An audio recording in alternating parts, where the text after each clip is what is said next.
Assalamualaikum warahmatullahi wabarakatuh. Bismillahirrahmanirrahim. Innal hamdalillah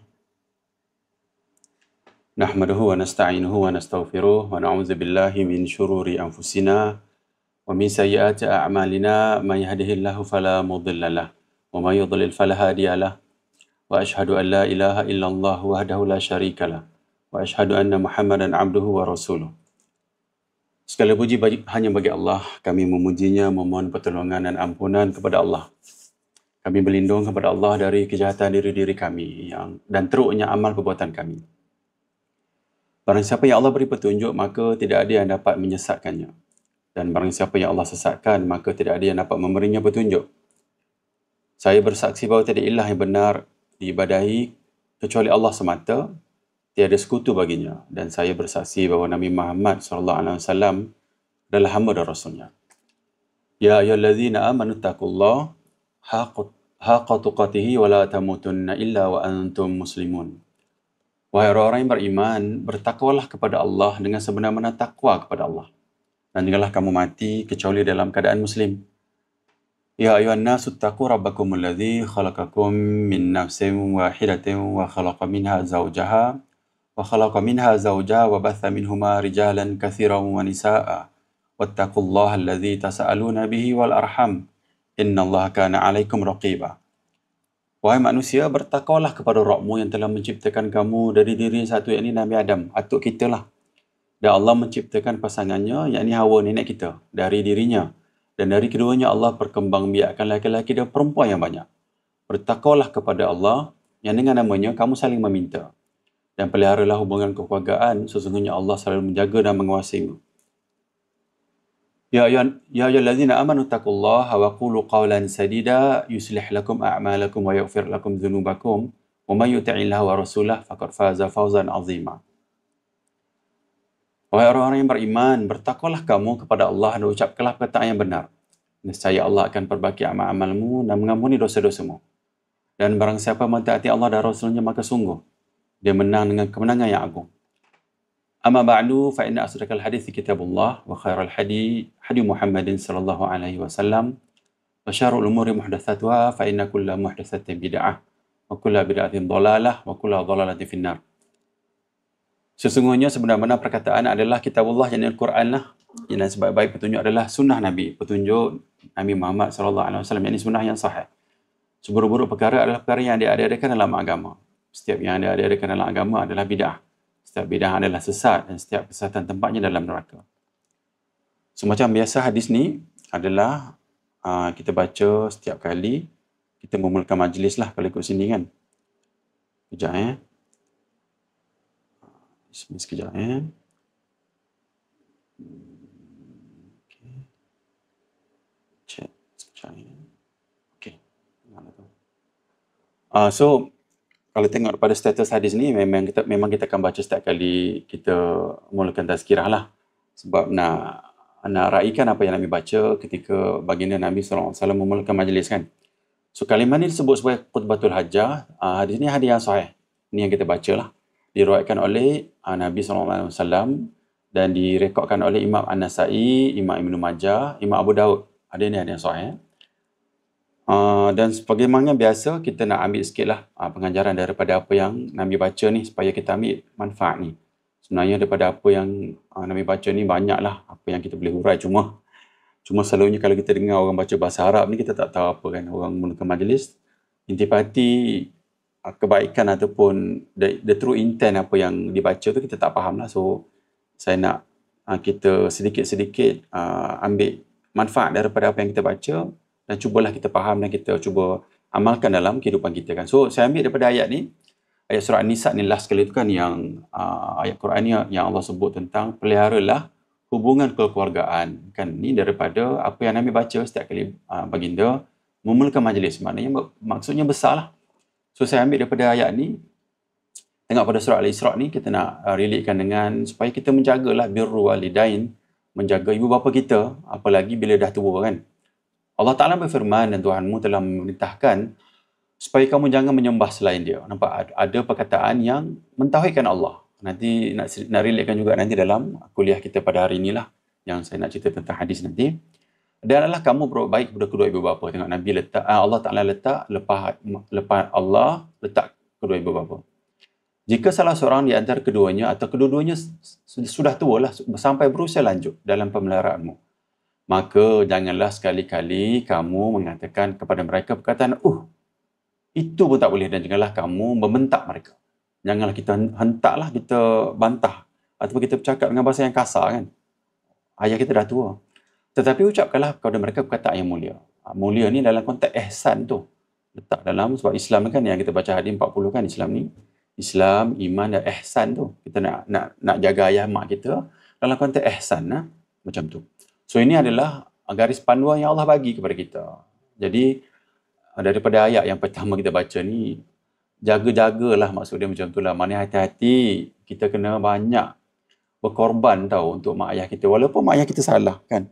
Katalah ada orang dia mu'alafkan, dia bawa masuk Islam, dia kembali kepada fitrah lah Islam. Mak ayah dia kafir contoh kan. Tak ada hak untuk dia kasar kepada mak ayah dia. Apalagi kita yang sudah beragama Islam kan. Agama Islam kita dapat ni pun daripada mak ayah kita juga. Saya pernah, masa saya sembang dengan arwah mak saya dulu lah, dan ustaz saya sebutlah perkataan ni, dia kata, antara orang yang patut kita berterima kasih banyak dalam konteks Allah bagi rezekikan kita Islam ni kan, kepada orang yang pertama dulu yang masuk Islam dalam keluarga kita. Orang yang pertama dulu, katalah 5 generasi, tak tahu siapa lah kan. Mungkin 7 generasi dulu, yang pertama masuk Islam dulu. Dan Islam dah habis kat bawah ni sampai kita Islam. Dan kita pun dengan Islam ni, sebab Muslim ni kadang they take for granted kan. Hari ni kita nak suruh faham sikit lah dalam konten apa yang kita nak cerita ni. Cuma kembali kepada ayat ni, Allah kata jangan sebut perkataan sikit pun macam tu. So kita ambil lah manfaat daripada ayat ni, sebab ni sesi tazkirah, peringatan kepada kita kan. Janganlah, kita cubalah untuk amalkan ataupun untuk praktis lah. Jangan kasar dengan mak ayah ni. Tak suka mana pun jangan kasar, sebab Allah yang ancam kepada kita. Hadis yang relate, saya nak kaitkan dengan ayat ni, dengan apa yang kita baca daripada surah An-Nisa ni. Diriwayatkan daripada Jabir bin Abdullah radhiyallahu an, bahawasanya seorang lelaki datang kepada Rasulullah SAW dan mengadu, "Wahai Rasulullah, sesungguhnya ayahku mahu mengambil semua hartaku." Dia datang jumpa Nabi, dia kata, "Ayah saya nak ambil semua harta saya." Maka Rasulullah SAW bersabda kepadanya, "Awak ni, kamu ni dan harta kamu adalah milik ayahmu." Hadis ni ada riwayat, hadis yang sahih. Tapi ada huraian lah, maksud dia kita ambil literal dari sudut hadis ni, nak letak dalam konteks ni, kita nak ceritanya kedudukan ayah dan ibu tu lah. Kedudukan ayah dan ibu pada kita. Tak boleh kita nak orang yang telah ada masih hidup kan. Selain daripada Allah dan Rasul, Allah dah gaib, benda yang gaib kan. Rasulullah, dia tak ada dah. Dah meninggal lah Nabi, dah wafat dah Rasulullah. Dan orang ketiga yang ada depan kita, yang patut dari kedudukan agama yang patut kita angkat adalah mak ayah kita kan. So nak letak dalam konteks supaya, maknanya kita ni milik ayah kita pun. Kita milik Allah Ta'ala lah, hamba Allah Ta'ala. Tapi dalam konteks manusia ni, kita ni milik ayah kita. So bagaimana kita nak berkasar dengan mak ayah kita kan. Apalagi mak kan, dalam hadis yang lain Nabi sebut. Kan Nabi kata yang selalu dengan lagu tu kan, your mother, your mother, your mother kan. Mana mak ni adalah 3 kali ganda lebih tinggi daripada kedudukan ayah sebagai seorang anak lah kita. So kita nak daripada manfaat apa yang Nabi baca tu. Jangan sekali-sekali, ini mana minimum, kata pun tak boleh, marah sikit pun tak boleh.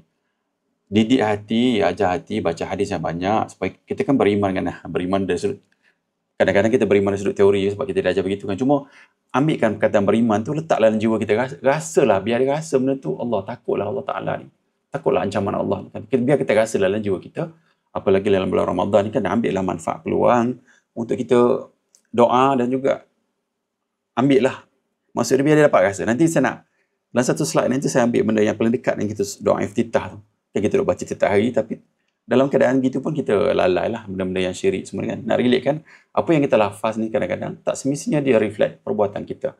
So kena ambillah manfaat ni daripada apa yang Allah kata dalam surah An-Nisa ni. Jagalah hubungan keluarga ni, saya letak dalam konteks birrul walidain, berbakti pada mak ayah. Jangan kita sebut perkataan itu minimum. Jangan sebut ada ancaman kepada Allah, daripada Allah kepada kita. Nombor 2, ingat mak ayah ni, kita ni kepunyaan mak ayah kita. Apa yang maksimum kasar, ni boleh bacalah. Mengeluh macam-macam lah. Kadang-kadang dari budak lagi yang kita mengeluh. Dan didikan kita, tengok mak abang kita mengeluh kan. Daripada situ kita belajar kan. Dan even kita sendiri sebagai ayah pun, kita perkasar dengan mak ayah kita. Anak kita ambil, sebab kita lah orang yang pertama yang menjadi idola ataupun mentor kepada anak kita kan. Mengucap kata-kata kasar contoh, ayah ni macam-macam kita sebut kan, menengking tu membentak. Dan saya ada pengalaman pun begini.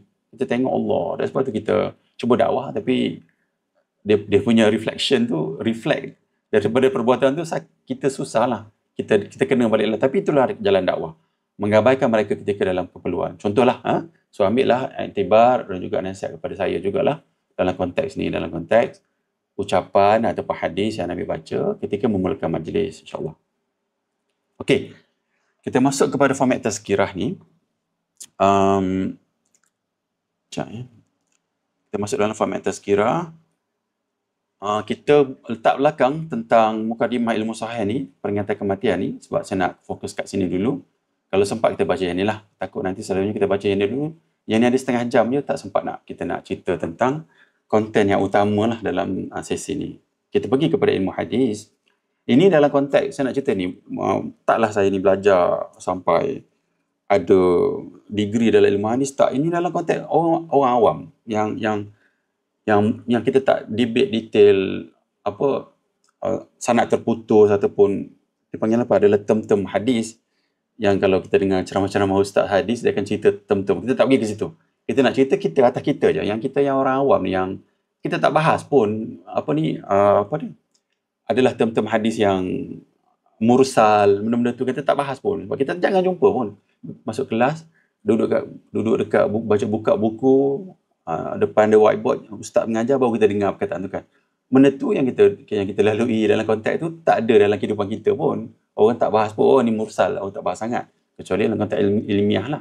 Tapi dalam day to day ni kita cuma jumpa sahih,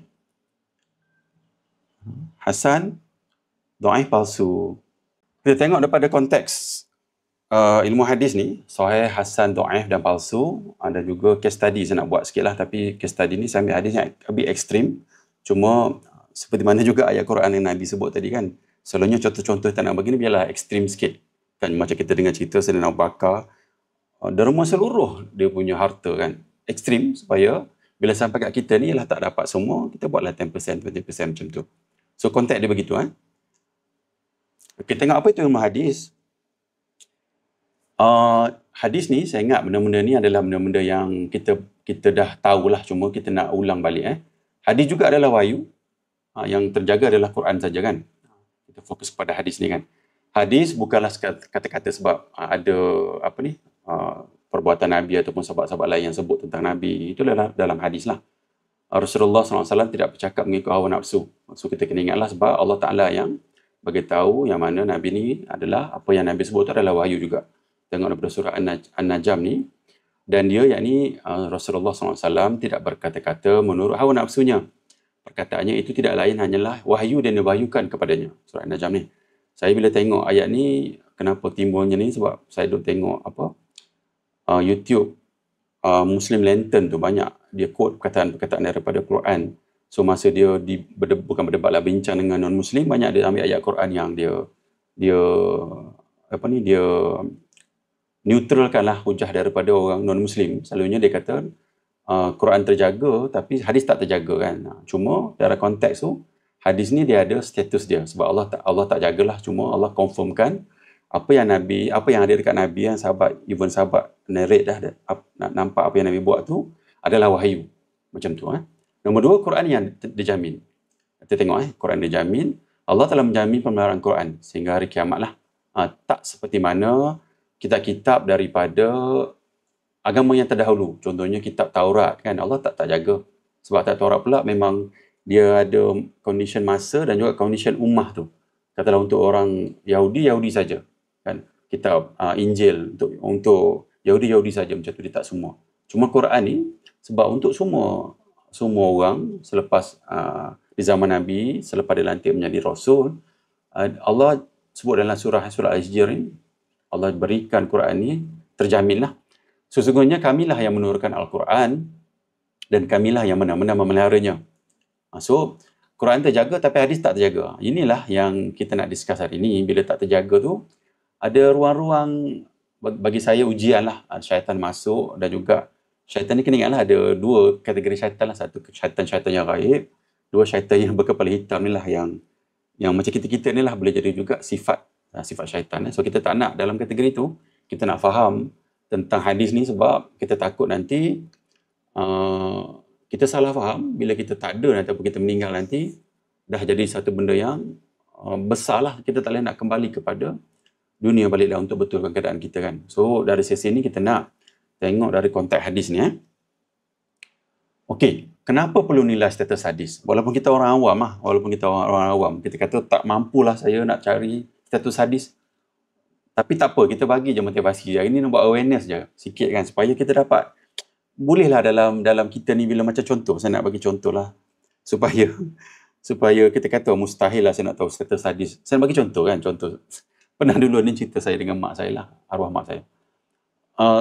Masa kita duduk sembang, baca hadis, saya buka kitab, kitab Wahyu, cerita kat dia dan cerita tentang hadis semua ni, orang kampung kan, dia tak biasa dengar orang cerita tentang hadis, tentang status ni, walaupun kita kata, yelah tak belajar tinggi pun kan. Tapi bila kita cerita lama, dan saya rasa sampailah apa yang kita sampaikan tu, bila mak saya kata, Ma nak ikut yang sahih Nabi je, Ma tak nak yang lain. Sampai dia sebut macam tu. So maknanya, walaupun lah ikut term-term yang kita cerita ni, boleh faham lah maksud dia. Sampai dia kata macam tu, kita kata sampailah tu. Cuma, benda-benda yang berdakwah ni, dia melalui jalan yang panjang lah. Kita nak cerita ni, dalam konteks ni juga, saya nak share kepada rakan-rakan supaya, walaupun kita rasa ni susah lah, takkan nak tahu. But then, benda ni kok mana pun, kena ada some awareness lah, kita kena tahu. Lama-lama insyaAllah, bila kita dah ada kefahaman, kecintaan yang tinggi lah, taklah saya kata sekarang tak cinta, tapi kecintaan dengan cara yang betul lah kepada Nabi kan. Dan sekarang ni pun ada AI kan yang boleh kita check kan, boleh kita check status hadis kan, dan dah mudah dah kat situ. Macam tu kan. Okey, kenapa perlu menilai status hadis? Pertama, tak semua hadis diuraikan adalah benar. Bayangkanlah, ni apa yang saya baca dan juga Ustaz saya sebutlah, Imam Hanbal tu dia hafal sejuta hadis, termasuk dengan sanad-sanad. Kena ingat hadis ni satu hadis yang matan yang sama. Sanad ni adalah jalur-jalur hadis tau. Jalur-jalur pada perawi lah. Katalah ada 10 jalur. Maknanya 10 orang yang meriwayatkan. Bayangkanlah. Dia macam probability dah kan. Satu hadis, katalah ada 6 perawi, ada 6 darat 6 perawi. Perawi A, perawi B, jalur perawi A, jalur perawi B, macam ramai lah. So 6 darat 6, 36 dah. Maknanya 36 dah hadis tu kita sebut kan. So Imam Ahmad Hanbal ni, dia hafal sejuta hadis. Hadis dalam Musnad Ahmad tu, berapa puluh ribu je, 16,000 ke 20,000, 22,000 macam tu. So, mana pergi yang 900,000 lebih tu lagi? Kan, mana pergi sebetulnya? Maknanya, banyaklah hadis yang tidak sahih, sehingga ulama-ulama kita kumpulkan yang dia letak dalam kitab tu, itu yang sekarang ni dah, yang primary adalah kat sini, cuma ada hadis yang palsu dan dhaif lain yang bertebaran lah, sebab ilmu hadis ni belum lagi menjadi satu kebiasaan kita. So, ni dalam konteks nak supaya dapat awareness lah. Nabi Muhammad SAW sendiri ingatkan tentang bahaya hadis palsu. So, ini sebab kita tak nak lah kita termasuk dalam ancaman hadis Nabi sebut ni. Siapa yang berdusta atas namaku, maka dengan sengaja, maka tempat duduknya dalam neraka. Hadis riwayat Bukhari dan Muslim kan. So, takutlah hadis ni jadi benda yang besar tu sepatutnya kan. Macam juga ada yang bid'ah awal tadi kan, yang Nabi baca dalam khutbah hajjah. Patutnya benda tu sebab Nabi baca banyak, jadi besarlah maksud dia. So, bila besar maksud dia, apa yang hadis ni kena dalam kehidupan kita kan? Kalau kita macam, baca hadis, tak rasa apa-apa pun, dia ada masalah kita kan? Walaupun kita sebut dalam lafaz iman tu, kita beriman, tapi dalam pelaksanaan tu ada masalah. So, biarlah hadis ni, bila Nabi baca banyak kali ataupun ancamannya kuat, mana kita jumpa 3-4 kali dalam sebulan atau setahun, kita jumpa, inilah yang nak relate dengan hadis yang Nabi baca tu, rupanya hadis ni ada yang palsu. Tapi bagaimana kita nak tahu hadis palsu? Ilmu hadis pun kita tak tahu kan? Orang sebar-sebar, tengok ustaz yang sebar ke apa nama, tokoh-tokoh lah, tengok, takkan salah kita katakan. Sebab kita guna akal kita. Oleh itu, para ulama hadis, dia buat kaedah yang ketat lah. Dia panggil ilmu jarh wa ta'dil untuk menyaring hadis. Dan kalau kita baca sains hadis ni memang, ataupun dengar kuliah ustaz tentang sains hadis ni memang takjub lah. Cuma dia macam belajar MAT, baca matematik sikit lah. Dia banyak nak kena faham dia punya konsep-konsep. Tapi sangat ketakjuban tu ada sebab jaganya ulama kita tentang hadis ni memang sangat-sangat ketat lah dia buat macam tu. Sebab dia tahu kalau dia tak buat, akan ada problem pada zaman hari ni. Dan saya nak quote satu, saya dengar dalam Muslim Lantern juga, Ustaz Muhammad tu sebut, dia kata sehingga kan yang ulama jarah wa ta'dil ni, dia ambil dia rekodkan siapa dan dia tulis orang ni macam mana perangai dia.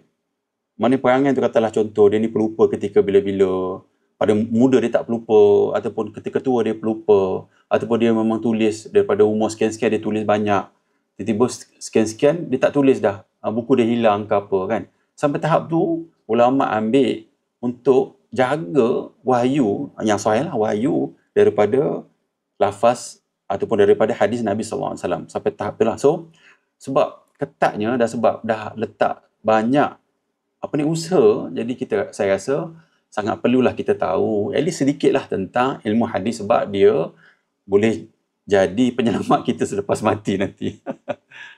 Okey, tengok pada kategori hadis berdasarkan kesahihan dia. Hadis sahih, sambil hadis dalam kitab hadis 40 tu kan, innama a'malu binniyat tu yang kita baca tahun lepas kan. Contoh ni hadis yang sahih ni, hadis ni adalah hadis yang mutawatir lah. Riwayat daripada Sayyidina Umar Al-Khattab yang sebut kan. So hadis sahih ni kita tengok sini, sanad bersambung sehingga Nabi, diriwayatkan oleh perawi yang adil dan kuat hafalan. Ni ada term dia sendiri dalam konteks hadis. Kita baca dulu sebagai contoh hadis yang sahih ni dulu. Next nanti kita tunjuk apa dia term-term dia lah. Tak hafal pun tak apa-apa. Ini untuk awareness saja. Bukannya kata tak ada. Ini untuk awareness saja. Supaya kita faham sedikit lah. Tidak bercanggah dengan Al-Quran atau hadis lain yang lebih kuat. Contoh hadis dalam Sahih Bukhari dan Muslim. Yang ni kita confirm tanpa dia sebut status pun kita tahu dia ada hadis yang sahih kan. Kita baca hadis ni, hadis sahih tentang niat. Daripada Umar bin Al-Khattab radhiyallahu an, beliau berkata, saya mendengar Rasulullah sallallahu alaihi wasallam bersabda, sesungguhnya setiap amalan bergantung kepada niat, dan setiap orang yang mendapat ganjaran sesuai dengan apa yang diniatkan. Maka siapa yang berhijrah kerana Allah Ta'ala dan Rasulnya, maka hijrahnya adalah kepada Allah dan Rasulnya. Dan barang siapa yang hijrahnya kerana dunia yang ingin dia perolehinya, atau kerana wanita yang ingin dinikahinya, maka hijrahnya itu sesuai dengan apa yang diniatkan. Hadis riwayat Bukhari dan Muslim. Anda boleh faham maksud ni kan? Tak urailah. Hadis ni ada yang sahih, tengok perawi dia. Poin dia kat sini, tengok perawi dia. Ni perawi dia. Tengok Imam Bukhari mendengar daripada Al-Humaidi. Tengok Imam Bukhari ni dia dengar daripada Al-Humaidi. Al-Humaidi ni dia dengar daripada Sufyan bin Unayyah. Sufyan bin Unayyah ni dengar daripada Yahya bin Sa'ad. Yahya bin Sa'ad ni dengar daripada Muhammad bin Ibrahim. Muhammad bin Ibrahim ni dengar kepada Al-Qamah. Al-Qamah ni dia dengar daripada khalifah kita lah, Sayyidina Umar Al-Khattab dia dengar kan. So tengok pada ni, tengok status perawi ni. Imam Bukhari ni siqah lah. Siqah ni, ini status dia banyak, status dia.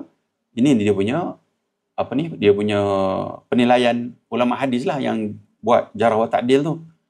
Tengok, siqah ni perawi yang adil kan. Siqah, perawi yang bukan sahaja siqah, tapi juga sangat kukuh hafalannya. Perawi yang sangat teliti.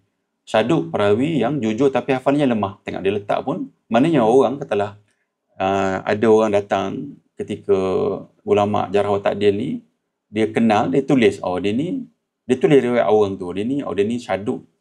Dia jujur tapi kadang-kadang dia lupa sikit lah, dia kurang sikit macam tu kan. So dia yang rekodkan.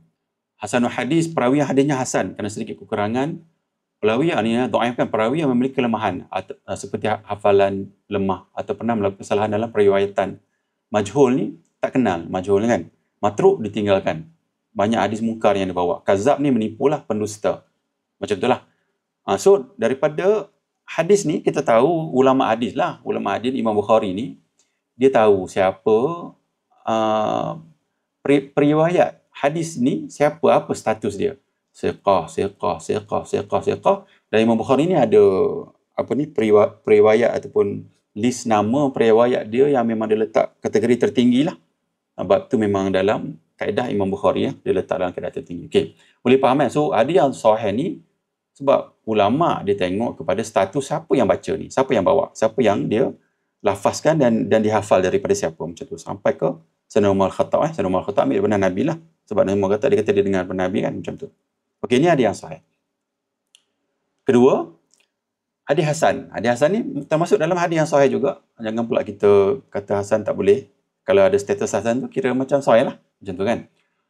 Hadis hasan sama seperti hadis yang sahih, tetapi perawinya kurang kuat ingatan sedikit. Tapi masih boleh guna. Cuma kena ingat bukan kita yang determine itu hasan ke sahih. Tak sahih, ulama hadis lah. Sebab dia kaji ni kan, ulama hadis yang ada ilmu, yang orang kata PhD level ataupun keilmuan dia ada di level tu lah. Ulama lah kat situ. Kita letak tu yang ulama yang sebenar lah kita letakkan. So jangan pula kita katalah kita belajar agama, kita aku rasa hadis ni tak boleh. Kita ambil daripada pandangan ulama lah. Hadis tentang malu ni, hadis ni adalah hadis hasan tapi sahih lah. Daripada Ibnu Mas'ud Uqbah bin Amr Al-Ansari Al-Badri radhiyallahu an, bahwasanya Rasulullah SAW bersabda, sesungguhnya di antara apa yang didapati daripada manusia dari ucapan para nabi terdahulu adalah, jika kamu tak malu, maka buatlah apa saja yang kamu nak. Nabi, hadis dari Bukhari, Abu Daud, Tirmizi, tapi dalam kitab Ibn Tirmizi kata hadis ni hasan sahih. So kita ambil dari konteks hasan ni lah, daripada riwayat Imam Tirmizi ni.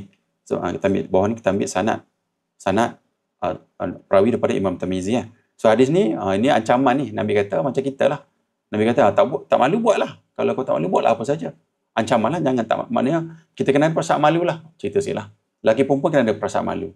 Kena praktis lah. Kena ada rasa malu. Ke mana pun kena ada rasa malu. Walaupun kita aurat jaga, tapi kena ada rasa malu. Sebab apa? Malu ni adalah benda yang Islam nak lah. Macam tu. Tengok ni kenapa hadis ni hasan. Sanadnya bersambung. Semua bersambung. Perawi, semua perawi jujur. Tengok Imam Tirmizi dengan daripada Qutaibah dengan daripada Imam Laits dengan daripada Uqail dengan daripada Az-Zuhri dengan daripada Salim dengan daripada Abdullah bin Umar radhiyallahu an. So ini adalah tengok pada status perawi kan. Siqah, syaduk. Ini yang ada sikit je lemah dalam hafalan dia lah. Tapi dia masih lagi imam lah.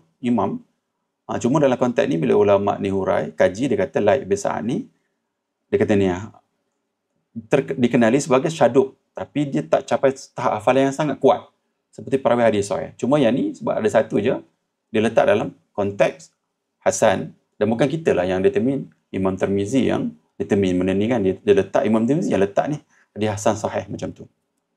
Okey, so dua hadis ni, dua perawi adalah sahih kan. Semua jalur-jalur perawi ni semua yang maknanya orang yang terpercaya lah, orang yang adil, terpercaya. Sama juga yang ni pun, walaupun ada sikit tapi kita tak ada pada zaman tu kan. Dia pun tak adalah dia letak kategori, macam kita tanya kan, daripada 1 ke 10 berapa dia punya lemah hafazan, tak adalah. Zaman dulu dia berdasarkan pengalaman dia, dan masa tu most probably daripada kitab yang imam ni jumpa, dia tahu yang Laits bin Sa'ad ni adalah orang yang walaupun dia lemah bacaan, tapi dia masih lagi dia letak dalam perawi yang sahih macam tu. Cuma status tu akan jadi pergi pada satu hasan. Itu saya punya pemahaman lah, bukannya kata fakta, tapi pemahaman kat situ kan.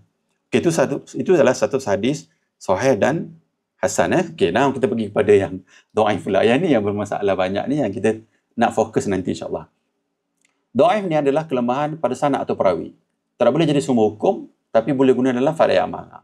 Cuma ini yang saya nak nak cerita, kita buat case study pasal ni, sebab orang salah guna ataupun ahli ilmuwan agama lah salah guna tentang perkataan ni, dan saya ingat syaitan guna semaksimum yang boleh lah perkataan ni atas lafaz brand fardhu amal kan. Kalau kita tengok daripada syarat-syaratnya, confirm lah tak mencapai syarat yang boleh kita guna, diterima lah. Kenapa ada dhaif? Bukan saya atau hasan. Sanad bersambung. Kita tengok pada sini, tengok pada sini daripada hadis ni, saya buat contoh ni. Kita baca hadis ni ya. Daripada Uthman bin Affan radhiyallahu an, bahwasanya Rasulullah SAW bersabda, barang siapa yang mengerjakan solat fardu pada awal waktu dan dengan berjemaah, maka dia mendapat pahala seperti menulis, yakni menyalin kitab Allah. Hadis Tirmizi, hadis dhaif. Imam Tirmizi sendiri kata yang ni hadis ni dhaif lah dalam kitab dia. So sanad hadis tengok Imam Tirmizi siqah lah, dia dengar daripada Abdullah ni siqah juga. Abdullah dengar pada Zaidah ni siqah. Tapi yang problemnya kat sini, dia ni syaduk tapi hafalnya lemah setelah tua kan. Tengok syaduk ada tak sini? Syaduk jujur tapi ada bila dia tinggi, tapi bila dia dah tua tu dia hafalan dia lemah. So Imam Tirmizi letak dalam dhaif macam tu. So hadis dhaif nanti kita hurai bab fardhu amal lah. So ini dalam teks ni, dalam page ni kita nak suruh kita faham dulu kenapa hadis tu diklasifikasikan sebagai hadis dhaif. So kita fahamlah dhaif ni adalah sebab ulama hadis kaji daripada perawi-perawi ni, perawi-perawi dia, ada perawi yang tidak menepati di kalangan hasan dan sahih. Kan dia tidak siqah ataupun di sini syaduk lah. tapi hafalannya lemah setelah tua. So ulama letak hadis ini dalam keadaan dhaif. Begitu Nanti kita ambil contoh case study tentang Fadaya Aman ni lah. So kita bahas lebih sikit kat situ supaya lebih faham Kita dah faham 3 hadis kan. Hadis yang sahih, hadis yang hasan dan juga hadis yang dhaif Hadis yang dhaif, isu dia kat sini. So kalau kita faham isu dia kat sini, dan kita boleh appreciate lagi dengan tahu, dengan dapat awareness kan. Kita tengok apa yang saya tulis dalam kotak ni Atta bin Sa'id ni yang bermasalah lah. Ni siqah. Sebabkan perawi yang hafalan tidak stabil, hadis ni dikurangkan hadis dhaif. So dia punya penelitian tu sangat-sangat tinggi lah kan. Sebab nak jaga benar tak benar perkataan ni, matan ni daripada Nabi. Tak bolehlah kata tiba-tiba kita nak macam tengok dalam video Start Down tu kan. Dia cakap macam-macam lah analogi dia. Tapi apa yang dia sebut tu salah lah maksud dia. Kita tak boleh ambil ringan apa yang Nabi sebut sebab ancaman neraka besar kat kita kan. Ancaman neraka ni takut ni. Jangan sekali-kali kan. Most probably ulama-ulama yang nak buat status ni pun mungkin dia solat tahajud 3-4 hari baru dia ijtihadkan hadis ni dhaif kan. Kita ambil ringan hari ni, tak mau. Sebab kita nak ambil apa yang usaha yang dilakukan oleh ulama kita lah.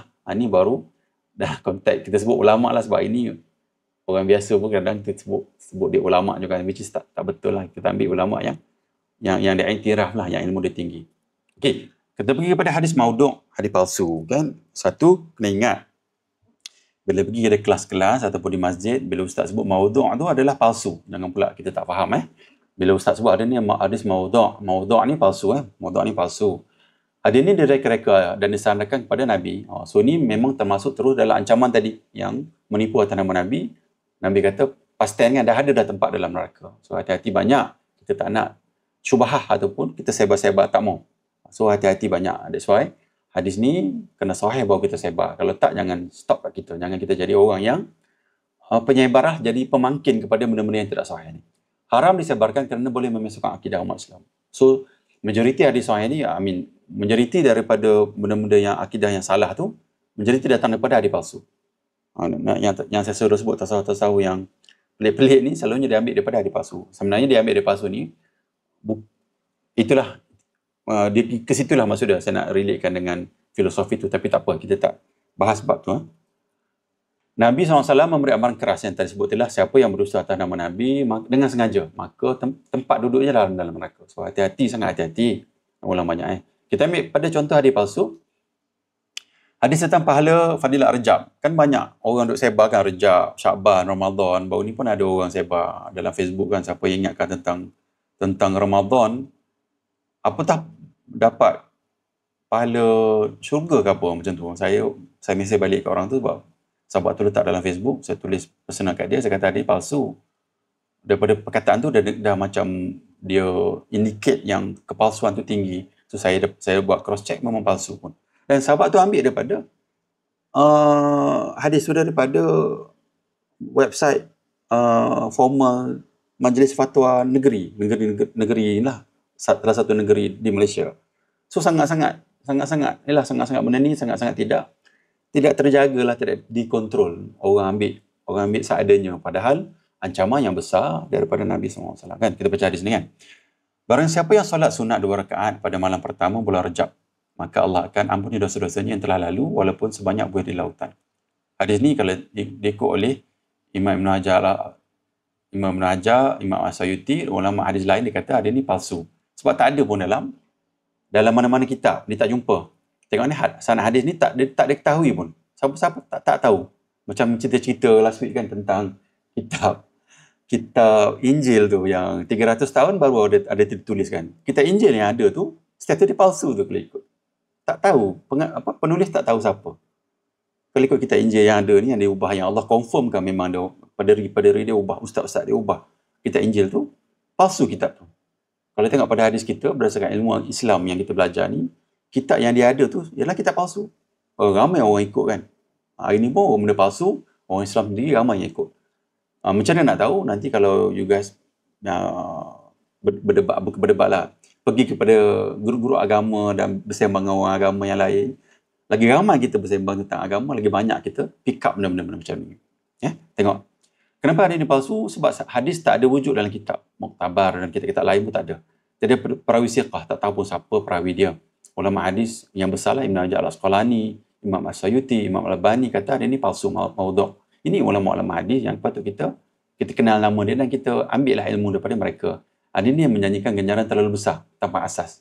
Kan kita tengok antara tanda-tanda hadis palsu ni daripada matan ni, sebutan dia jadi pelik-pelik kan. Dia kata 80 bulan salawat pada hari Jumaat, 80 ribu bulan pahala, macam-macam lah. Bunyi yang pelik-pelik tu selalunya dia indicate kan hadis palsu. Hadis palsu ni ada reka, dan Ustaz saya kata banyak hadis palsu yang direka untuk orang beribadat kan. Dan seronoklah orang reka hadis palsu ni pada hari ni dia bertebaran sebab ilmu tentang hadis ni kita masih lagi tak banyak. In fact, macam tadilah saya kata, hadis palsu ni mereka letak di web page badan yang orang kata ada kredibel lah. Badan yang ada credibility, tapi dia masih ada hadis palsu. Dan ini cuba tengok, saya letak dalam konteks ada yang tidak sahih lah. Ataupun even dia punya status pun tak disebut bila khutbah Jumaat kan. Dia tak sebut status pun. Kecuali kita tahu hadis tu sahih tak sahih bila dia sebut Bukhari dan Muslim kan. Bila disebut katalah Imam An-Nasai, dia tak sebut status. Kita dah macam alamak. Status ni apa? Saya kena balik dan saya kena Google cari. Oh, hadis ni sahih. Sebaik sahih. So, jadi macam kerja baru pula. Kita pergi masjid. Jadi, kita jadi macam, kenapa tak sebut status kan? Sahih tak sahih ni? Kalau biasa kita dengar tak apa. Yang tak dengar macam mana? Kita cuba cari macam tu. So, begitulah keadaan hari ni. Okey, kembali kepada page ni. Dah faham kan? So, hadis palsu ni, ulama' kata tak ada periwayat, tak kenal pun siapa. Majhul, perawi dusta, tak tahu siapa pun. So, jadi hadis palsu. Dan hadis palsu ni banyak bertebaran. Ingat analogi yang saya sebut tadi kan, Imam Ambal tadi, dia hafal sejuta hadis, termasuk dengan matan-matan tu lah, sanad-sanad semua tu kan. Tapi dalam kitab dia ada berapa ribu aja. Lebih pada 10,000 lah hadis. Maknanya 900 katalah kita letak average 20,000 lah hadis yang Imam Ambal letak dalam kitab dia kan. So 980,000 lagi tu hadis mana?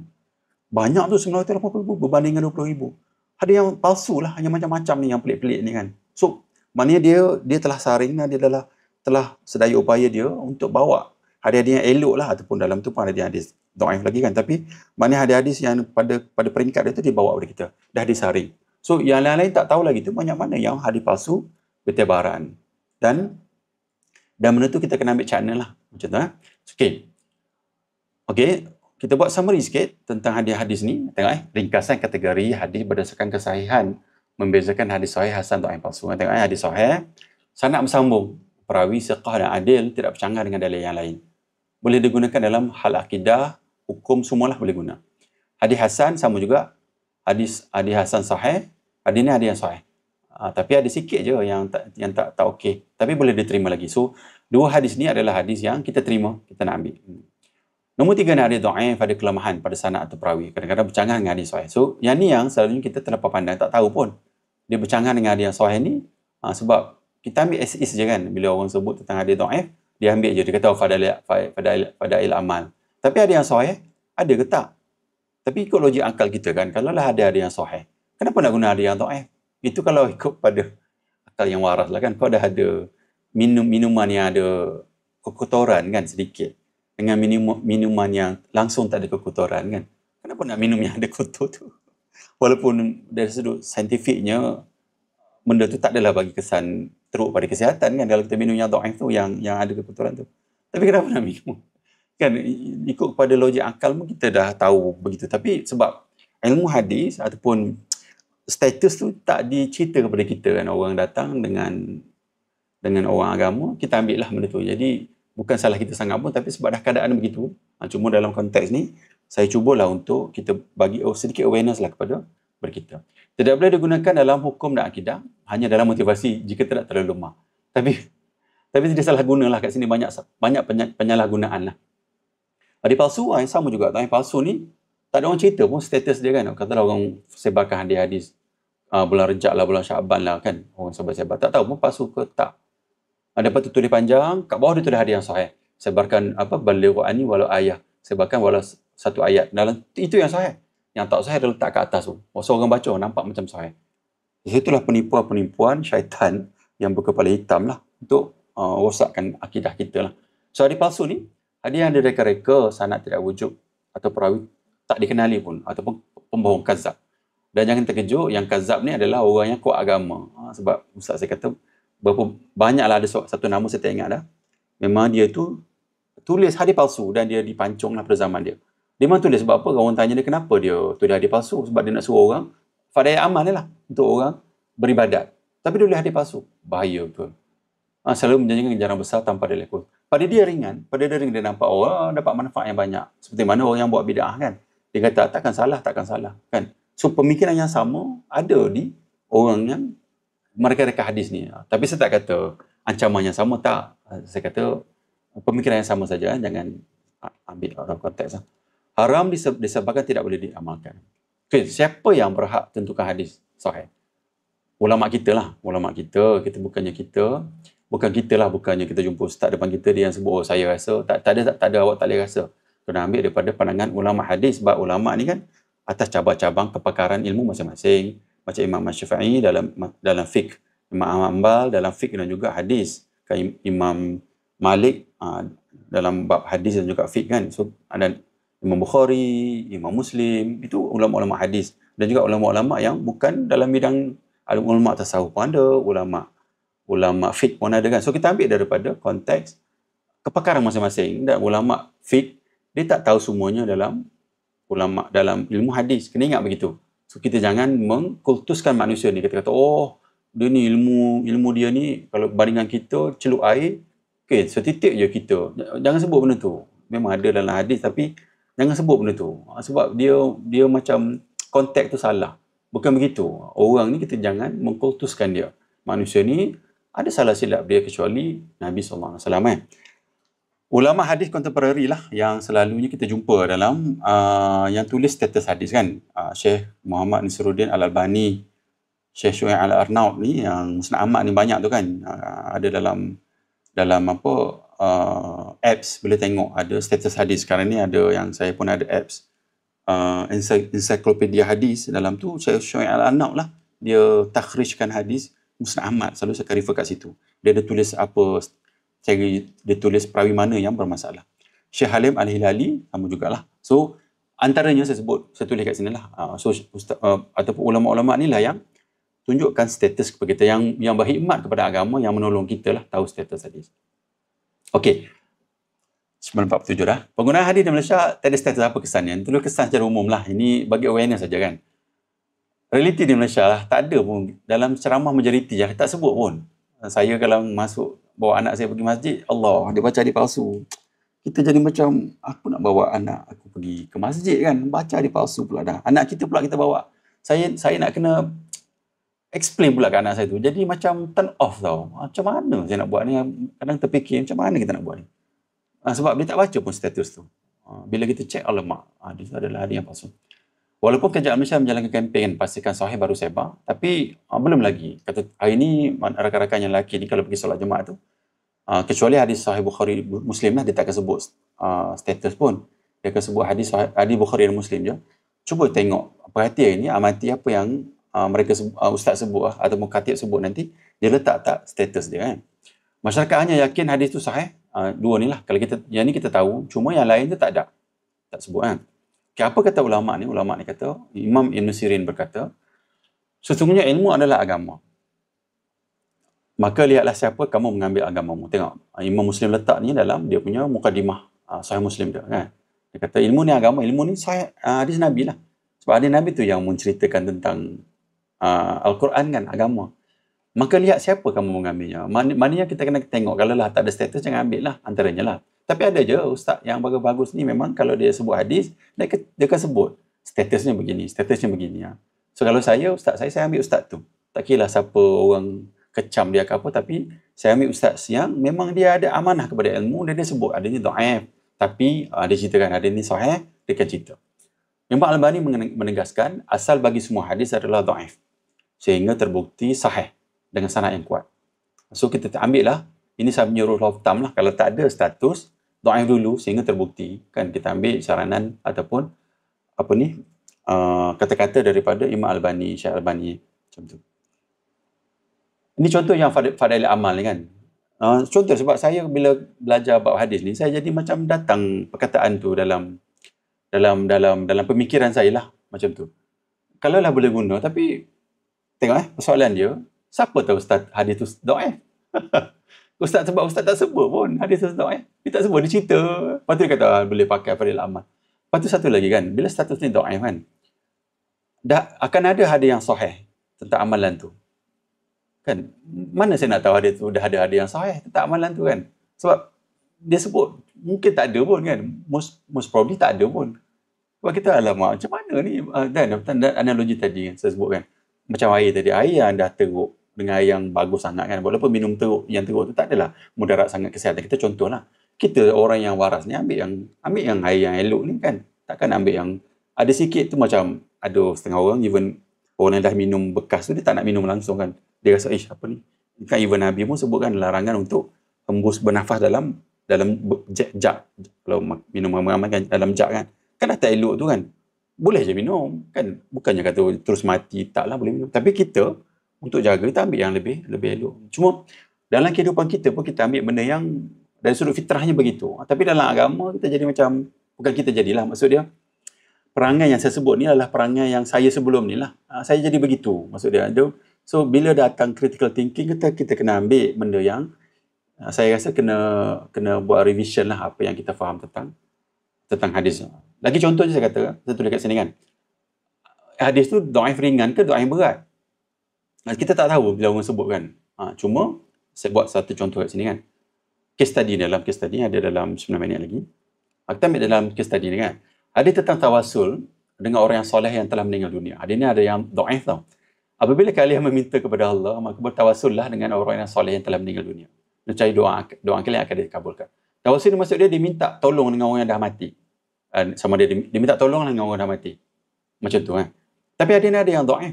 Katalah ada orang baca hadis ni kan, dia tak baca pun sanad dia kan. Contohnya. Sebab kalau tengok pada gambar yang saya tunjuk ni, kan banyak orang buat pelik-pelik sekarang ni kan. Masakan dia ambil benda tu daripada akal dia, mesti dia ambil daripada hadis yang tak sahih. Kan macam ni kan, duduk kat kubur pelik-pelik ni kan. Macam-macam lah kepelikan orang buat ni kan. Dan kat Malaysia pun, sebab kat Facebook banyak tau yang gunung jerai dan juga macam-macam lah ada tengah tersebar sekarang ni. Sebab benda ni benda yang ada tapi diselindungi lah pada zaman dulu lah. Sekarang ni dah ada media, orang dah start ambil gambar kan, orang dah selfie, kita dah start tahu dah. Dan juga ada ustaz yang terkenal di Malaysia juga yang memang kata boleh minta dengan orang mati pun macam tu. Okey, tengok pada status hadis ni kan, Imam Tabrani ni majhul nombor 2, dia ambil hadis ni. Ni tak dikenali. Nombor 3, siqah, ni majhul juga. So, bila ada 2 majhul ni, ada ni jadi dhaif kan. Tapi apa impact dia kalau kita ambil kan? Nombor 2, kita nak mapkan dengan apa yang Imam Nawawi letak dalam kategori untuk tentukan boleh guna dalam konteks fadail amal. Contohlah, saya letak walaupun maksud hadis ni, maksud hadis ni menuju kepada syirik kan, tapi saya letak je. Sebab patutnya, asalnya begini kan. Asalnya, kalau ikutnya, ada tak hadis sahih yang kata hadis ni boleh diterima? Tak ada pun hadis sahih kata begitu. Kelemah hadis tak terlalu berat. Hadis ni teruk lah kalau kita tak dikenali kan. Tidak bercanggah Quran, bercanggah banyak lah. Kan sebab, biasalah sebab orang guna hadis ni, dia macam-macam lah. Sebab orang kata Quran tu maksud dia lain. Dia akan cuba ubah perkataan apa yang dalam Quran. Tidak diyakini sebagai sahih, hanya sebagai motivasi. So bagaimana nak motivatekan, sebab ni tawasul orang mati kan. So kalau tengok pada syarat Imam Nawawi, semua tak dipenuhi. Tapi kalau kita tak tahu benda ni, ada orang datang cerita kat kita percaya pun. Betul tak? Kita akan percaya sebab mana kita tahu benda ni, mana kita tahu kategori ni. Cuma orang yang bawa pada kita, dia akan sebut je, memanglah ada doa ni boleh guna fadail amal. Tapi syarat-syarat dia tu tik ke pangkah ke apa tak tahu pun. Kan kita kena macam saya lah, kena balik rumah untuk kaji. Alamak, dhaif lah pula. Jadi macam kita pergi ke tempat belajar untuk belajar, balik-balik kita pula kena lebih tahu daripada ustaz tu, pelik lah. So jadi benda yang berat lah pada kita. Satu lagi sebelum maybe ada 6 minit kan, saya nak kaitkan dengan apa yang kita baca yang dekat dengan kita doa iftitah ni kan. Apa yang doa iftitah? Kita baca sepanjang hari kan, kita kata Allah suruh kita baca ayat ni kan, Nabi suruh kita baca ayat ni kan. Ni daripada 2 hadis, ada yang sahih lah. Cuma Imam Nawawi letak dalam kitab dia gabungkan 2 hadis ni. Kita tengok ayat pertama ni, jangan syirik kan, jangan syirik. Tapi contohnya pergi pada hadis ni buat benda syirik jugalah, menuju syirik. Memang agama ni ajar kita, kalau kita bacakan doa iftitah ni, Memang tiap hari kita baca jangan syirik, tak nak syirik, tak mau syirik doa kepada Allah Ta'ala. Ikuti yang sahih lah. Sebab apa? Hidupku, matiku, ibadahku untuk Allah. Takkan ambil yang dhaif, ambil yang palsu. Mesti ambil yang sahih. Maknanya pledge kita kepada Allah Ta'ala tu, masa dalam solat tu, kita letak benda yang tertinggi. Kita tak nak ibadat saya, Allah ibadat saya, hidup saya, mati saya, hanya untuk Allah. Tapi perbuatan kita kat luar tak untuk Allah pun kan. Lafaz mulut saja. Macam tu. Nombor 3, kenapa minta tergolong dalam kalangan Islam? Orang bukan Islam, dia tak solat, dia tak baca doa iftitah. Kenapa orang Islam dibaca begitu? Sebab apa? Ini daripada faham saya lah. Sebab ancaman syirik sangat halus lah. Kan ancaman syirik ni sangat halus. So kita kena hati-hati. Cuma atas ni saya sebut ni sebab saya lah dulu duduk baca-baca kan tak faham. Itu yang kata datang critical thinking. Apa ni duduk sebut-sebut? Apa yang saya buat? Yang reflect perbuatan saya daripada sebutan saya ni. So the start. Mentu start duduk cari. Dah faham dah sikit-sikit kan. So biarlah apa yang kita lafaz tu selari dengan apa yang kita buat. Macam tu. Pelaksanaan tu sama dengan apa yang kita lafaz. Tengok impact dia. Saya tak nak uraikan panjang ni daripada slide-slide lama lah. So objektif kita tak nak pergi pada syirik besar, syirik kecil. Ambil pada hadis tadi, jadi syirik lah. Jalan syirik kan. So ini kalau tak taubat, Allah tak ampun. Masalahnya, ni hadis, contoh kita ambil hadis kan. Ni hadis, takkanlah orang nak taubat. Mesti dia kata, ni kan hadis agama. Bukan maksiat ni agama. Pada pandangan orang yang salah tadi kan. Sehingga dia tahu status hadis. Kan kalau dia tahu, baru dia bertaubat. Kalau dia tak tahu, dia tak bertaubat lah.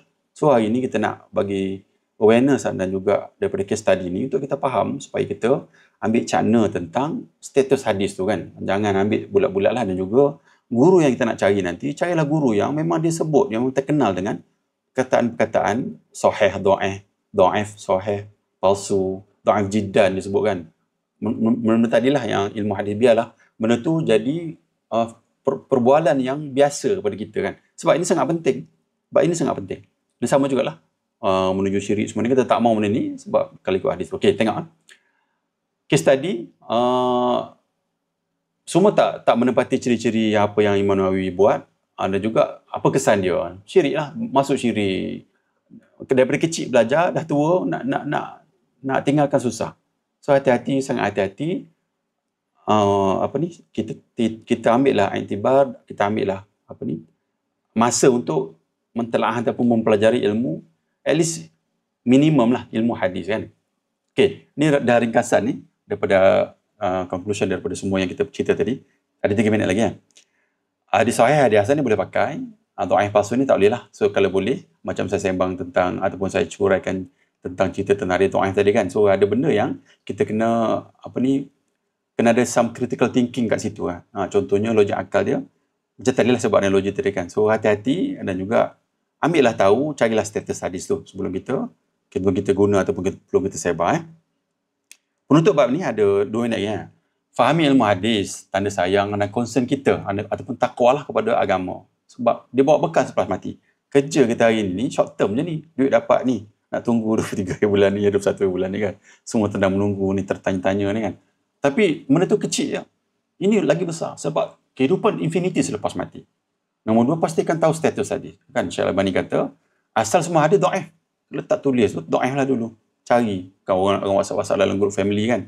Walaupun mak kita forward hadis palsu. Macam tadi, biru walidain lah. Cakap elok. Lama-lama bukannya kata tegur hari ni. Taklah, saya nak tegur mak saya masuk 2-3 tahun kot. Ambil masalah panjang, kita dakwah dia dengan benda lain dulu. Tunjukkan sifat-sifat yang elok pada depan mak kita kan. Solat jemaah. Lama dia akan lembut dan kita beritahu benda ni. Ada masa dia. Jangan tertipu dengan keterbelahan manusia. Siapa yang tahu dia tu dhaif, ada sandaran pada hadis yang sahih? Tak tahu pun. Jalan selamat untuk awam, pastikan sahih, baru amal. Ada 9 lagi. Saya stop kat sini lah. InsyaAllah. Harapannya dapatlah matlamat tazkirah hari ini sebab banyak juga ujian tadi kan. Subhanakallahumma wa bihamdika asyhadu an la ilaha illa anta astaghfiruka wa atubu ilaik. Wassallallahu ala sayyidina Muhammadin wa ala alihi wasallam. Assalamualaikum warahmatullahi wabarakatuh.